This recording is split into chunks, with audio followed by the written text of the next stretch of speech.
Thank you. What do you want to ask me? Are you a local? Yes, I'm a local. You have a question why we're doing this? Yes, it's really confusing for me. Yeah, okay. Let's start from the beginning. Good. There's a really great president named Rodrigo Roa Duterte who was elected in 2016. He was given a mandate of 16 million Filipinos to serve and make sure that he's going to clean the drug problems in the Philippines. Drug problems in the Philippines is so strong that it actually destroys family, the basic unit of the society. Now, fast forward, when he left his office, he was the only president who had plus 81 net satisfaction rating.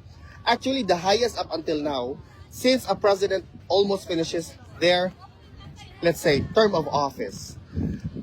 There's a lot of detractors, and you know what politics, there's always people who's going to be against you. They filed a communication, as what they call it in ICC, complaining about what they call extrajudicial killing of 30,000 Filipinos, which is definitely not even near the truth.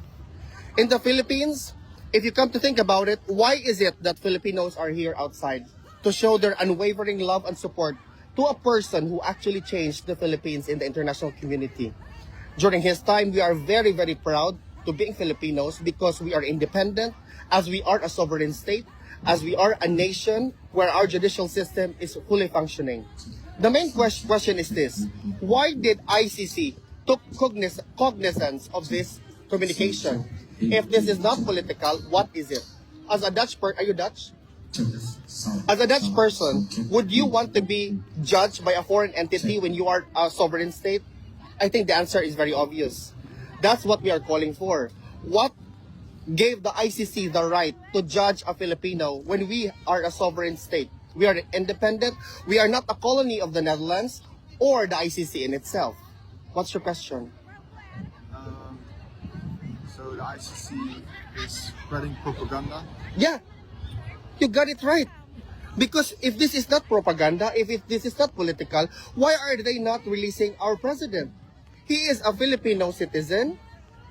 He has his country in the Philippines. He was even surrendered, or as what an ordinary layman call it, kidnapped from the Philippines.